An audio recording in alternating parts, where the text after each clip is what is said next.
Hi, I'm Robert Rodriguez, and welcome to the 10-Minute Cooking School. Puerco Pibil. That's right, the slow-roasted pork that Agent Sands craves and sometimes kills for. It is a slow-roasted pork. Nothing fancy, just happens to be my favorite. Did you order my pibil? In today's episode, I'm going to show you how to cook that dish. I'd like you to have a bite of my pork. Al, you really must try this because it's Puerco Pibil. I've got a lot of friends who don't know how to cook, which I can never understand because not knowing how to cook is like not knowing how to fuck. You got to eat the rest of your life. Might as well know how. So I'm going to show you today is how to make a very simple dish, just complicated enough to impress your friends. Look at this. Banana leaves. Can't beat that. Now, the thing about this dish is that there is a bit of preparation to it. Just a little bit more than your normal everyday couch potato would do.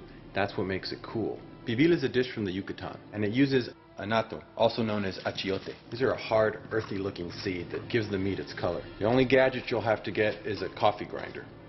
Now, you might already have one for coffee, but don't use that one. Get another one so you don't mix your coffee with your spices. Save this only for spices. What we're going to be doing with this stuff is making achiote paste. That's what gives it the flavor and the color.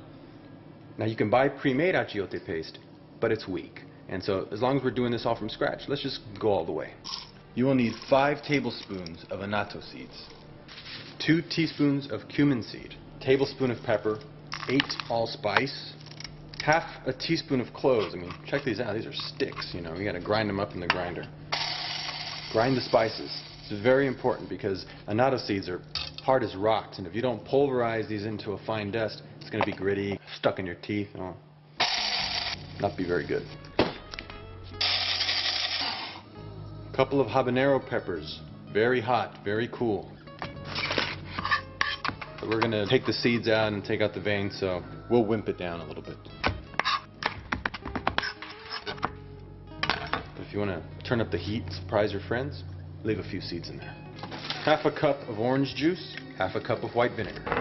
Mix the orange juice, vinegar, the habanero together, add the powder, 2 tablespoons of salt, 8 cloves of garlic. Then blend it so it gets even more liquefied, because the smoother the better. Now, for the secret sauce. Add the juice of 5 lemons and a splash of the finest tequila you can find. And that's exactly what took this dish over the top, drove Sands loco so that he went and shot the cook. So make this dish at your own risk.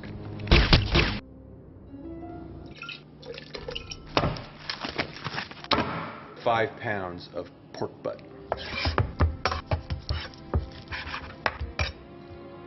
Now, cut the butt into 2-inch squares.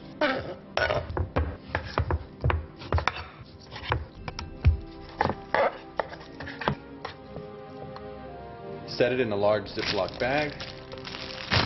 Pour this over the meat.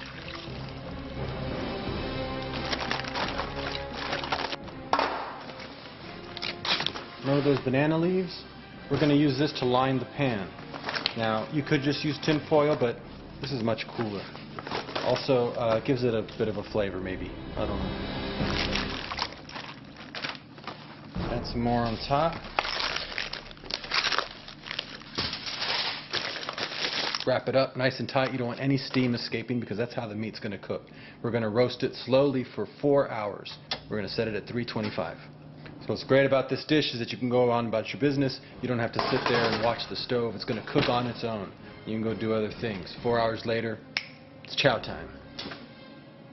Okay, since we've got a few hours, let's take a minute just to talk about how to learn to cook if you don't know how. Now, pick 2 or 3 of your favorite dishes and learn how to cook them really well. And just practice those. Just practice your 3 favorite meals. What you can then do is just start making a menu.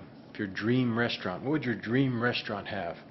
And I wrote out a menu that I keep right here in the kitchen. If someone were to come over to my house, they could look at the menu and ask me to make any one of those items. And those are my specialties of the house. And that's it. That's all you really need to know. You only need to know the ones that are really good. And learn to cook them well. Cook them over and over.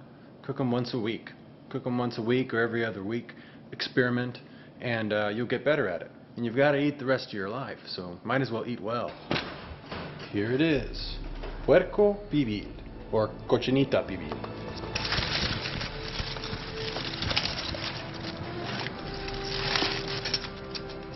My mouth is watering. This is extremely tender. Serve this over a bed of white rice or Spanish rice. It's a dish so good, you might get whacked just for making it. Enjoy.